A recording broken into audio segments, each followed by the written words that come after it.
Selamat sore, perkenalkan nama saya Nikita Udri Felicia.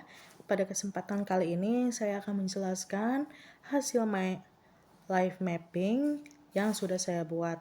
Pertama-tama saya akan menjelaskan vision statement saya, yaitu hari baru, awal baru dalam mengeksplor diri, yang artinya saya memulai kembali dari awal untuk memperbaiki diri dan menemukan potensi diri dengan menjelajahi hal-hal baru tanpa terbebani. Selanjutnya, saya akan menjelaskan hasil tes yang sudah dilakukan di hari kemarin-kemarin. Yang pertama, tes personality saya. Kelebihan saya yang pertama, yaitu saya terkadang produktif dan fokus saat bekerja secara mandiri, tapi dalam ruang atau lingkup yang sepi dan tenang. Kelebihan saya yang kedua, keputusan saya dibuat berdasarkan logika, bukan emosi. Lalu, saya juga ada kekurangan secara personality, yaitu menunjukkan fokus yang berlebihan pada rencana yang sudah saya buat, dan sulit mengatur rencana ketika perubahan secara mendadak. Untuk hasil tes yang kedua, yaitu interest, kekuatan yang saya punya yaitu minat sosial saya yang suka membantu orang lain. Yang kedua, ketertarikan saya terhadap ide, analisis, dan pemecahan masalah. Lalu, kelemahan yang saya punya yaitu minat realistik yang rendah, sehingga menunjukkan saya kurang nyaman dengan pekerjaan teknis ataupun fisik. Kelemahan yang saya punya yang kedua yaitu minat konvensional yang lebih rendah, menunjukkan saya tidak sepenuhnya menikmati pekerjaan yang terlalu rutin atau terstruktur. Selanjutnya, hasil tes skill matcher saya menunjukkan kekuatan yang saya punya yaitu keterampilan customer and personal service yang membantu saya memahami dan memenuhi kebutuhan orang lain. Yang kedua, kemampuan dalam administration dan manajemen waktu yang membuat saya dapat merencanakan dan mengelola tugas dengan efisien dan tepat waktu. Untuk kekurangan atau kelemahan yang saya punya di skill matcher, keterampilan manajemen waktu yang rendah terkadang menghambat saya dalam mengatur prioritas yang efektif. Kelemahan yang kedua, learning strategi yang rendah menunjukkan saya perlu memperbaiki metode belajar untuk meningkatkan diri. Selanjutnya ada hasil tes values yang dimana kekuatan saya adalah nilai sukses yang mendorong saya untuk menetapkan dan mencapai tujuan hidup yang berarti.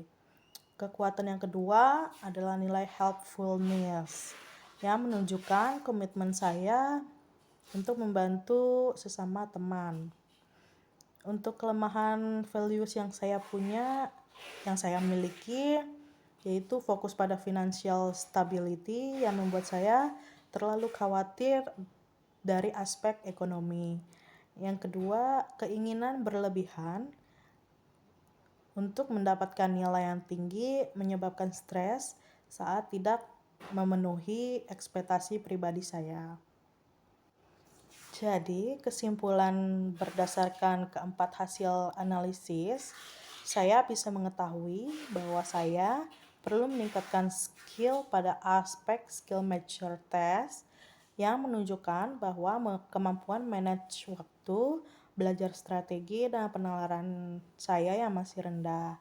Lalu, keterampilan ini penting untuk membantu saya lebih efisien dalam mengatur prioritas tugas penting dan meningkatkan kemampuan belajar secara mandiri, serta menarik kesimpulan logis dalam mengambil keputusan yang tepat bagi saya. Selanjutnya, saya akan menunjukkan skala proses diri dari dalam diri saya, dari segi aspek pikiran, tubuh, relasi, dan makanan. Yang pertama, untuk pikiran saya memberi skala 6 karena saya masih merasa perlu belajar dan berpikir kritis, bukan hanya memikirkan hal-hal yang tidak seharusnya saya pikirkan. Yang kedua, pada aspek tubuh, saya memberikan skala 6 karena saya kurang berolahraga secara teratur. Meskipun saya terkadang beraktivitas fisik seperti bermain badminton bersama teman saya. Untuk yang ketiga, aspek relasi, saya memberikan skala 6 karena saya memiliki hubungan yang baik dengan keluarga dan teman dekat.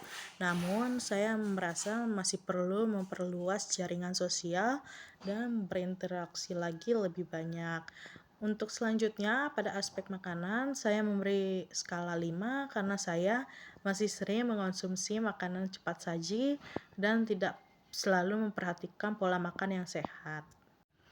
Tidak hanya ketiga itu saja, saya juga akan menunjukkan dari aspek rohani dan kebiasaan baik serta keuangan.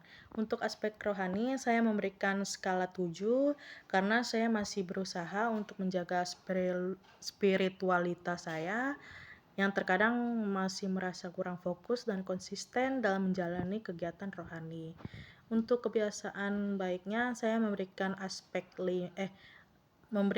skala 5 karena saya sudah mulai mengembangkan kebiasaan yang baik, namun terkadang saya masih sulit untuk konsistennya.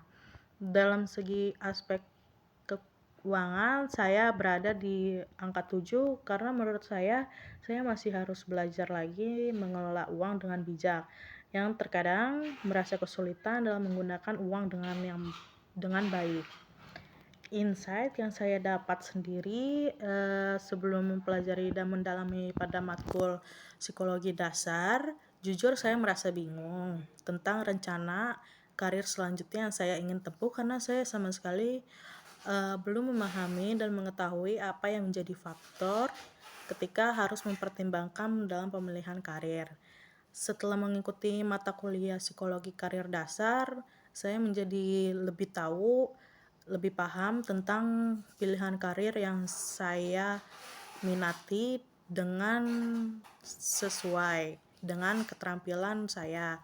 Proses ini membantu saya menyusun rencana karir yang lebih terarah dan realistis ke depannya. Slide selanjutnya, saya akan menjelaskan rencana ke depan saya di semester 2, semester 5 atau saat pemilihan MBKM, dan setelah wisuda.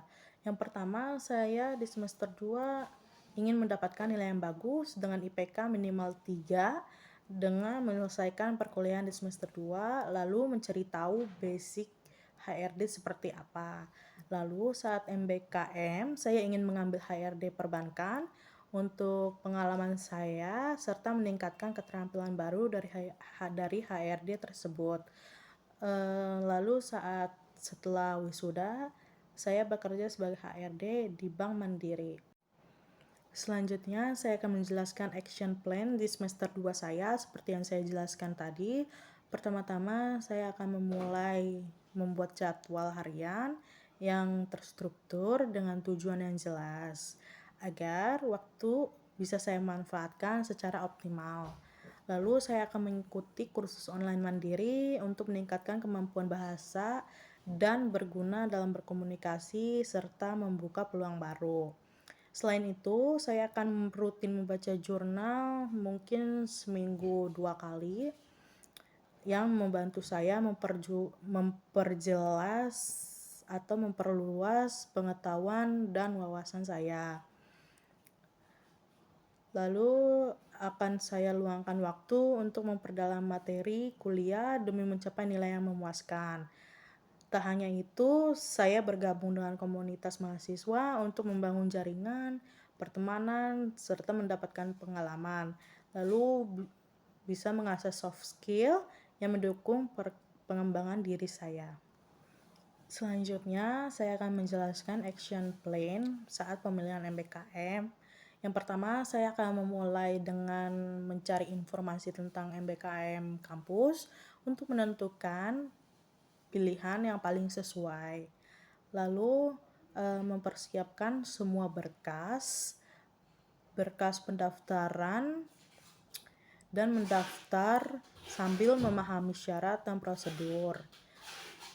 Selanjutnya, susun CV dan portofolio sebagai pendukung serta membuat akun LinkedIn untuk memperluas koneksi dengan profesional dan mencari peluang kerja.